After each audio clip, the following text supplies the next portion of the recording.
നമസ്കാരം. ജനുവരി 22-ന് അയോധ്യയിൽ നടക്കുന്ന രാമക്ഷേത്രത്തിന്റെ പ്രാണപ്രതിഷ്ഠാ ചടങ്ങിൽ UP മുഖ്യമന്ത്രിയായ യോഗി ആദിത്യനാഥ് ഒഴികെ ബാക്കി രാജ്യത്തുള്ള മറ്റൊരു മുഖ്യമന്ത്രിമാർക്കും ക്ഷണമില്ല എന്നുള്ള റിപ്പോർട്ടുകൾ പുറത്തു വരുന്നുണ്ട്.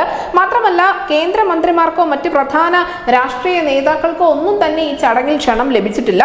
അതേസമയം തന്നെ BR അംബേദ്കർ, ജഗ്ജീവൻ റാം, കർഷിറാം എന്നിവരുടെ കുടുംബാംഗങ്ങൾക്ക് ചടങ്ങിലേക്ക് പ്രത്യേകമായ ക്ഷണമുണ്ട്. രാമജന്മഭൂമി പ്രതിഷേധങ്ങൾക്കിടയിൽ മരിച്ച കർസേവകരുടെ കുടുംബങ്ങളെയും ചടങ്ങിലേക്ക് ക്ഷണിക്കാൻ ക്ഷേത്രത്തിന്റെ ട്രസ്റ്റ് മറന്നിട്ടില്ല. ക്ഷേത്ര ഉദ്ഘാടനത്തിന് രാജ്യത്തിനകത്തു നിന്നും പുറത്തുനിന്നുമായി 7000-ഓളം അതിഥികളെയാണ് ക്ഷണിച്ചിരിക്കുന്നത്. നമുക്കറിയാം, ഈ ചടങ്ങിൽ ക്ഷണിക്കപ്പെട്ട അതിഥികളിൽ നടൻ രജനീകാന്ത് ഉൾപ്പെടെ പങ്കെടുക്കുമെന്ന് തന്നെയാണ് വിവരം. മലയാളത്തിൽ നിന്നും മോഹൻലാലിനും ഇത്തരത്തിലുള്ള ഒരു ക്ഷണം ലഭിച്ചിട്ടുണ്ട്. എന്തായാലും ഈ ചടങ്ങിൽ പങ്കെടുക്കില്ല എന്ന് കോൺഗ്രസ് നേതൃത്വം ഔദ്യോഗികമായി തന്നെ കഴിഞ്ഞ ദിവസം പ്രഖ്യാപിച്ചിരുന്നു. പങ്കെടുക്കരുത് എന്ന് കേരളം ഉൾപ്പെടെയുള്ള ദക്ഷിണേന്ത്യൻ സംസ്ഥാനങ്ങളിൽ നിന്നും വലിയ സമ്മർദ്ദം ഉണ്ടായതിനെ തുടർന്നാണ് ഹൈക്കമാൻഡിന് ഇത്തരത്തിലുള്ള ഒരു തീരുമാനം എടുക്കേണ്ടി വന്നത് എന്നും പറയപ്പെടുന്നു.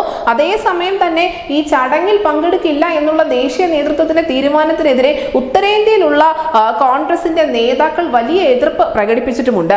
എന്തായാലും യോഗിക്ക് മാത്രം ഈ ചടങ്ങിലേക്ക് ക്ഷണം ലഭിച്ച സാഹചര്യത്തിൽ മറ്റൊരു പ്രധാനപ്പെട്ട ചർച്ച കൂടി ഉത്തർപ്രദേശിൽ ഉയർന്നു വരുന്നുണ്ട്. സംസ്ഥാന മുഖ്യമന്ത്രി എന്ന നിലയ്ക്ക് മാത്രമല്ല, മറിച്ച് പ്രധാനമന്ത്രി നരേന്ദ്രമോദിയുടെ പിൻഗാമി കൂടിയാണ് യോഗി എന്നുള്ള ചർച്ചകളാണ് ഇപ്പോൾ വീണ്ടും സജീവമായിരിക്കുന്നത്.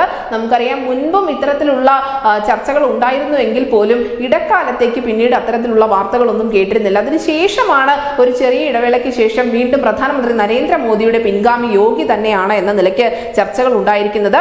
എന്തായാലും ലോക്സഭാ തെരഞ്ഞെടുപ്പ് അടുത്തിരിക്കുന്ന സാഹചര്യത്തിൽ UPയിൽ ഇത് മറ്റൊരു പ്രചരണ തന്ത്രമായി മാറുമോ ഇല്ലയോ എന്നുള്ളത് കാത്തിരുന്ന് കാണാം. News desk news India Malayalam.